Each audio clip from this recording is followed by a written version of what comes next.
Okay အားလုံးလည်းနေလာလားဒီကောင်းချက်ပါလားတကယ်လားအရန်ကောင်းတယ်အတော်တော့ပဲဒီမှာရန်ကောင်းတယ်ဆိုရင်ကောင်းတဲ့ပုံစံကိုကြည့်ကြည့်တယ်ပြုံလေးနဲ့ဘုရားရှင်ရဲ့အိမ်တော်မှာကျွန်တော်တို့ကောင်းမြတ်တဲ့ချစ်တဲ့ဘုရားရှင်ကြောင့်ကိုကျွန်တော်တို့ဆွေးနွေးဖို့ခေါ်အားယူဖို့အသက်တာကိုတမန်တရားအားဖြင့်ကျွန်တော်တို့ကျွေးမွေးပေးမှာတွင်းလိုခေါ်အားနဲ့ပြင်ဆင်ပြီးဘုရားရှင်ပြင်ဆင်ထားတဲ့ကောင်းချီးမင်္ဂလာအပြည့်အဝခံယူကျွန်တော်လာကြတယ်အာမင်ကျွန်တော်ဒီတော့လာဖို့ကောင်းတဲ့ဘုရားရှင်နဲ့သိဆုံဖို့ဆုံတွေ့သူရဲ့ချင်းရတော့ကောင်းချီးမင်္ဂလာများကိုရယူခံယူဖို့အသက်တာမှာကျင့်သုံးဒီအချက်လာချင်းဖြစ်တယ်ကျွန်တော်ဒီဘက်လာဖို့စာရောအစီအစဉ်မရှိဘူးဒါပေမဲ့ပထမစတာတော့ဒီနေ့ဒီမိစုံဘက်ကဆိုတော့နောက်ဆုံးတော့ဆက်ပွဲရှိမယ်တဲ့concert ဒီနေ့မှန်တာချင်းတဲ့ဒီပါတယ်ဘာသာဆိုင်တော့ပါဆိုတော့ဒီစီစဉ်မှုဖြစ်တဲ့ဘောလာသူဘောလာကျွန်တော်ခေါ်ပြီးမှဆရာဖြစ်နိုင်7နဲ့10ရက်နဲ့အဲ့ဒီနောက်ဆုံးတော့ဆက်ပွဲဆိုတော့ရဲ့နောက်ဆုံး farewell ကားဆန်မှာစကားပြောပြနိုင်မလားကျွန်တော်ခေါ်တော့ဒီလိုကျွန်တော်တင်းတော့တနေရာမှာတရားအောင်ဖြစ်နေဆိုရင်တော့လည်းပေါင်းပြီးလာတော့ရပါတယ်ခုနခေါ်ချင်တယ်ဆိုကျွန်တော်ဆရာ Peter Van Wessen Gospel Baptist College ကိုကြားလို့လာတယ်ဆရာလာတယ်ဆိုကျွန်တော်ဟောပေးလိုက်မယ်ဟောတစ်ခါပေးလိုက်မယ်လာပါတရားအောင်ပေးပါဆိုရမ်းလာတယ်ပြီးတော့ဆရာမကိုထပ်ခေါ်ပြီးမှဆရာမတို့စီမတကယ်လို့တင်နာပြီးတော့ဆင်ပြီးမယ်ဆိုရင်တတ်လည်းကျွန်တော်မလာနိုင်ဘူးဆရာမတို့လည်းခေါ်ဖို့ရှိသေးဘူးဆိုတော့ခေါ်ဖို့တော့ခေါ်ချင်တဲ့ဟာတော့ကြားတယ်လည်းခေါ်တာကြားပြီးဘူးဆိုတော့ဘာလို့ဖိပြစေလို့ဆရာမလက်ခံလားတင်တန်းလေးနိုင်တော့နိုင်ပေးလိုက်ဆရာမတို့စီလည်းကျွန်တော်လာချင်တာကြားပြီးတိုင်းမဲ့လာချစ်ခဲ့သေးဘူးဆိုတော့ဖြစ်အဆင်ပြေမလားလို့ဆရာမကိုနေလိုက်တော့သူအဆင်ပြေပါပါတဲ့ဒါပေမဲ့ပြောချင်နေတယ်တော့ဒီတင်တော်လူကြီးနိုင်အနေနဲ့မှအဆင်ပြေလာ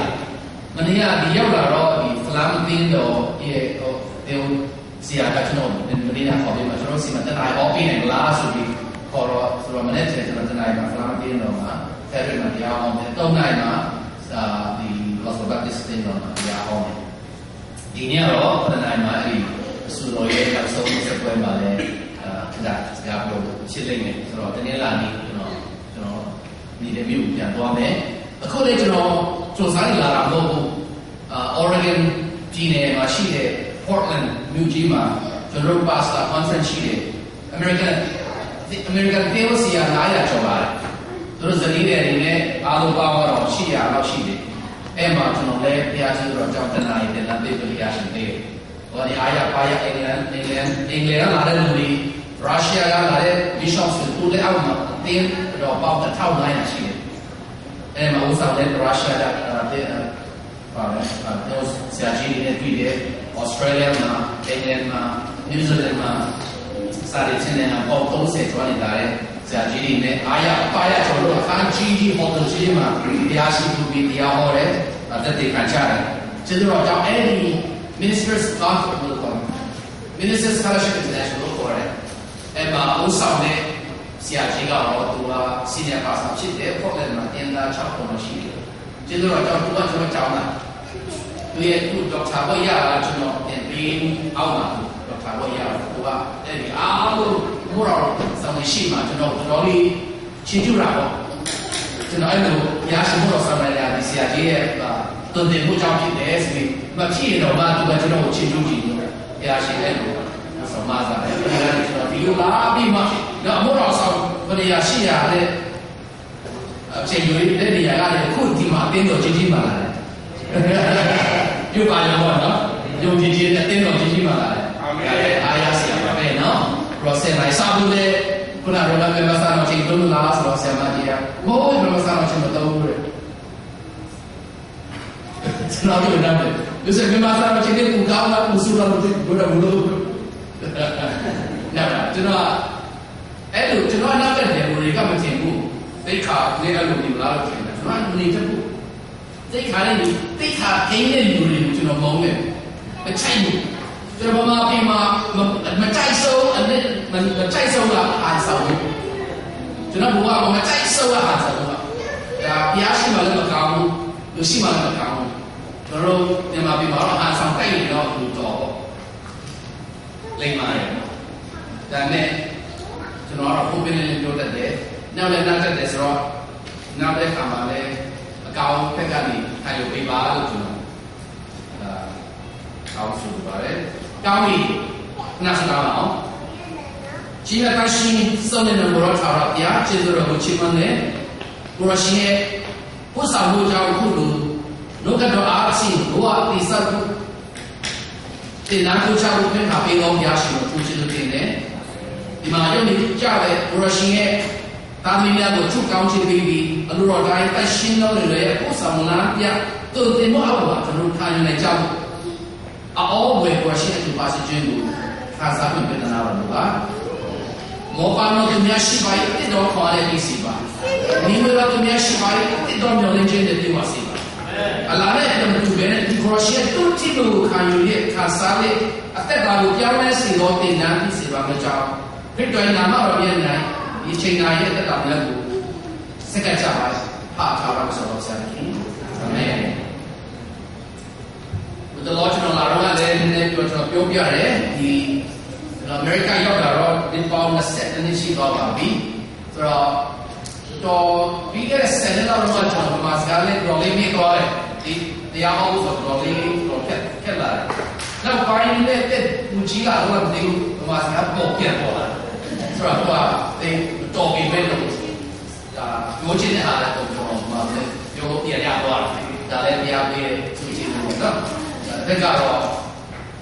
ဒီမှာဒီလည်းတော့နာပြန်တော့ပြန်စီပေးလို့ကိုယ်စလိမ့်နေဒီတော့ကြောင့်ကျွန်တော်သူတင်းတယ်မှာအိကပေါင်းနေတယ်လှူရှာမှုတွေအားလုံးကိုတင်မှုတွေအားလုံးကတင်းလေးစားစကားနဲ့ဖြစ်တော့ဒီမှာစကားနဲ့ပြန်ပြောတာကတင်ချလို့နည်းနည်းတော့မရှိနေမှာကြားရတော့လှူရှာမှုကဘူပြီးပြရှိလို့လည်းပေးလာတယ်ပေါ့ဆိုတော့ခုလည်းပတ်တိုင်းကျွန်တော်တင်းတော်တွေမှာတရားဟောတယ်90ရာခိုင်နှုန်းလောက်ကိုတင်းတော်မှာပြီးတော့25ရာခိုင်နှုန်းလောက်ပါပြန်မှာတင်းတော်တွေမှာပြီးတော့25ရာခိုင်နှုန်းကဒီဇိုဘီအဖွဲ့ပေါ်ချင်းတဲ့ဇိုဘီအဖွဲ့စီတဲ့တရားပါစာရင်းချက်ပေါ့ပြီးခဲ့တဲ့လထဲမှာဆိုရင်ကျွန်တော် Houston Texas မှာဒီHouston Burmese Christian Fellowship လာ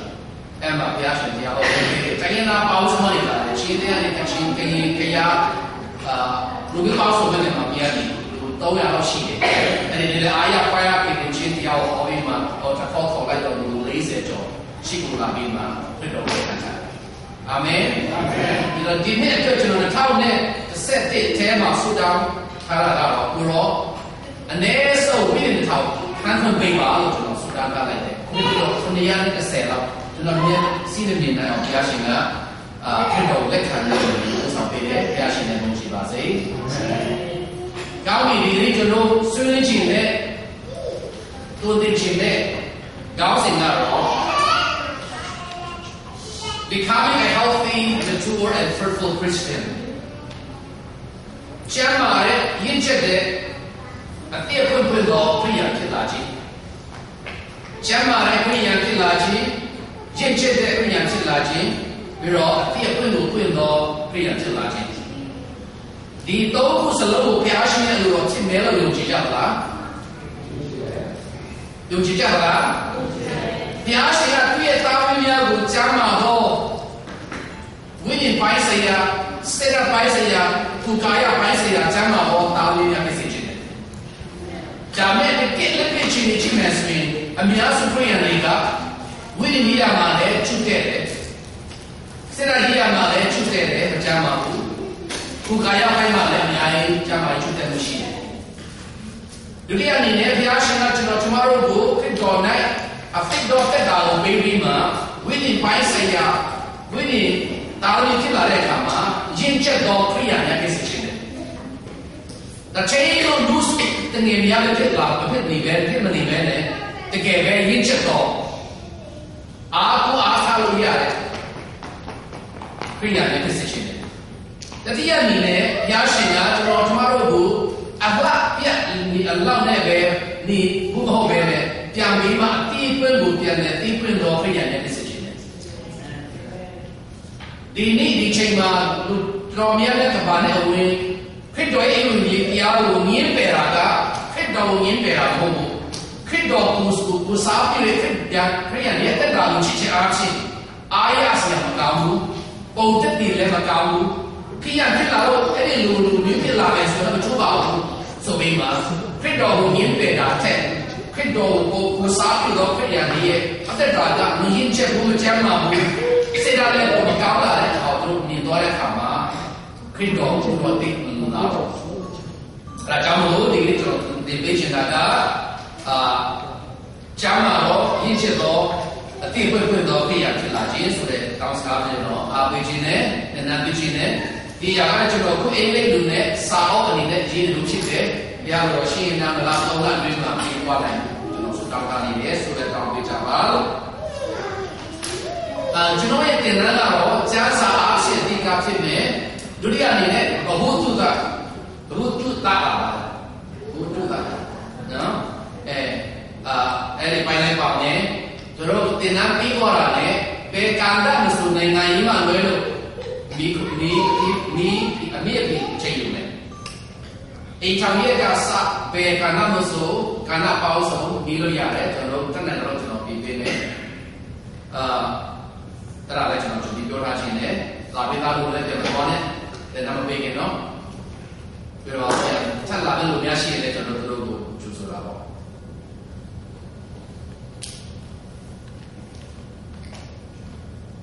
လူတယောက်အနေနဲ့လေမယားအနေနဲ့ကလေးရဒါနဲ့ဒီကထားတဲ့မွေးလာတဲ့ကလေးလေးကဆယ်နှစ်ပြီနုစုရုံးမဲ့ဆယ်နာနှစ်ရှိပြီလမ်းမလျှောက်နိုင်သေးဘူးဟိုဟာလည်းကိုတင်မစားတတ်သေးဘူးအဝဲလည်းမလဲတတ်သေးဘူးဆိုရင်ဘယ်လောက်ဒီပါလဲစတယ်မှန်လားကလေးတယောက်မွေးလာတဲ့အခါမှာမိခင်တွေကဖခင်တွေကပေါင်မြင်လဲတယ်ဆိုတော့တတ်တယ်တော့ကျူးစားပြီးမှနုကျွေးတယ်တိုက်တယ်သမီးကျွေးတယ်အမျိုးမျိုးပြုစုပြုထောင်ပြီးမှဒီမွေးဖွားလာတဲ့ကလေးသူငယ်လေးက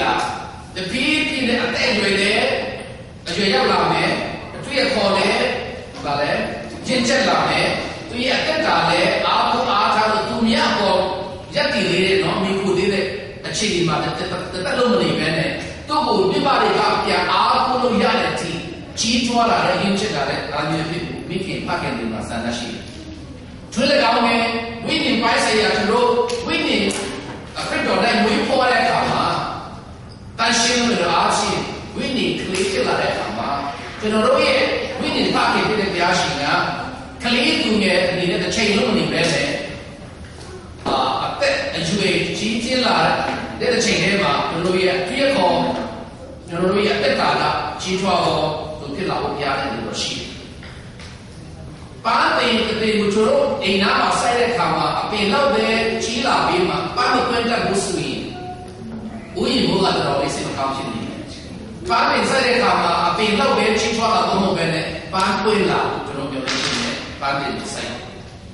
လေမောပင်ကိုကျွန်တော်စိုက်တဲ့ခါမှာငါပြောပင်ကိုကျွန်တော်စိုက်တဲ့ခါမှာ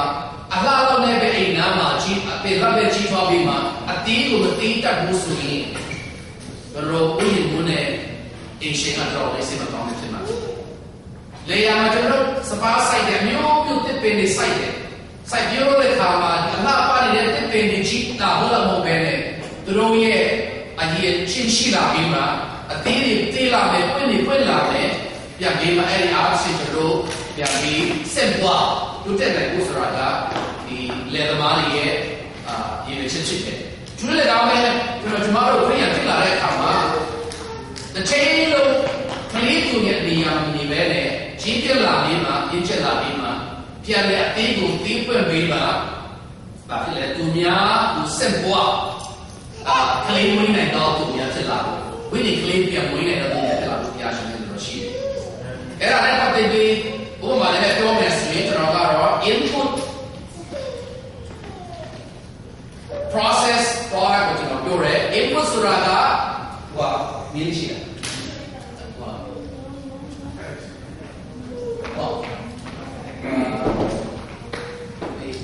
ဒီအောင်လည်းထူရအောင်ဒါ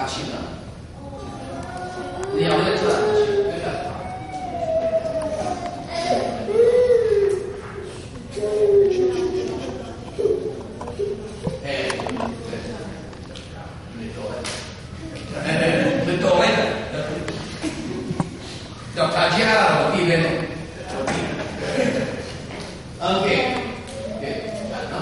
Di mà raw material công chén đó công cho công chén là gì công cho chỉ là ao sen quả rồi sen quả toa ya sen toa ya toa ya sen mà hảo sen toa sen toa ya là bộ số ra cái ý đồ này là gì mi thì phát hiện cái nào sen là bộ mà sen toa ya đó thứ là đạo về bia sinh là cho rồi ba mà ta để cái ta bảo cái gì bia sinh cho rồi cái tiền chân phí đấy em cái tiền chân phí ra là để chân chân cho rồi cái tiền chân đó được chưa làm vậy là what là bia làm anh ấy phải chỉ để cái này cho rồi chỉ để cái bia sinh thằng nó cho là trả đấy bia sinh là chỉ để cái này thằng đấy mình đâu có cái gì cho lại mà cái sinh nó sẽ là không just as you are, chỉ đểတိုင်းa cái gì này là ngã tin được cái gì cho bây mẹ rồi thì ba cái gì vậy, yon xia xia cao này trong cái tam nhà của nhà sinh ra, chỉ để cái chỗ đó để cái, tụi nó cho nó不是来来干嘛，或者说阿拉伯对了呢，把这来谁cho bây này, à cái nhà của tụi nó quên rồi đấy, công gia của công gia cái này看的，但係công cho mau, công cho làm sao vậy, cái này công cho về là không còn là có đấy. Dạ, công chế là gì công cho cái là bây giờ cái giá trị là khi cái gì nhiều bây giờ rất thì mà đi mà, đấy. Thì mà bây giờ thì cái tình trạng gia dụng này chỉ là cái một bên này, những cái đó chỉ có cái là gì mà, tụi nhà là tí cụ khu lúc sáu lúc nhà này thì chúng nó cũng yên chỉ sự rồi.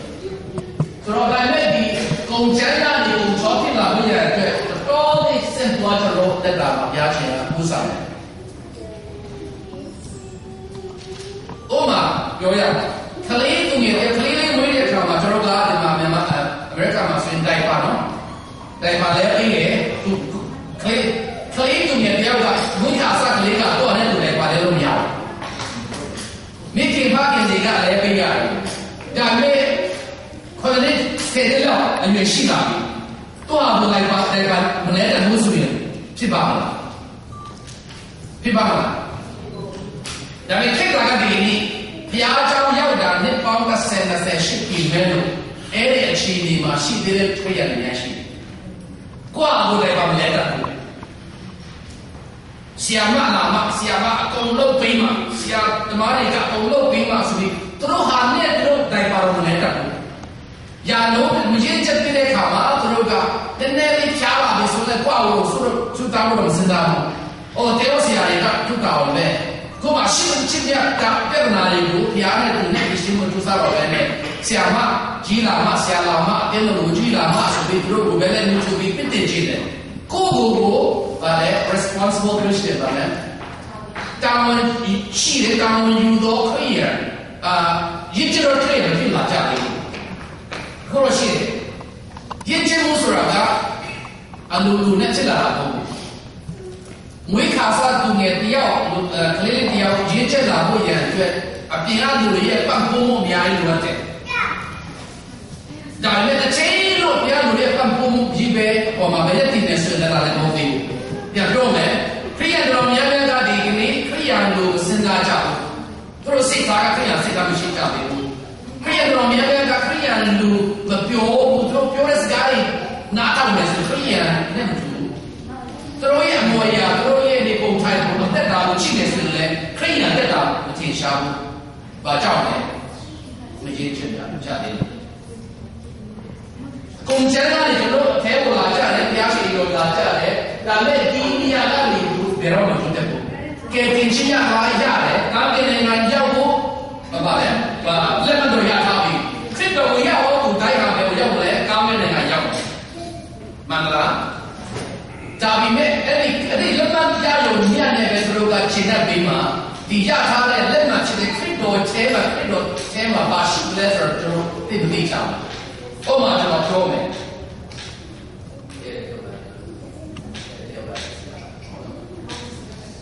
好，280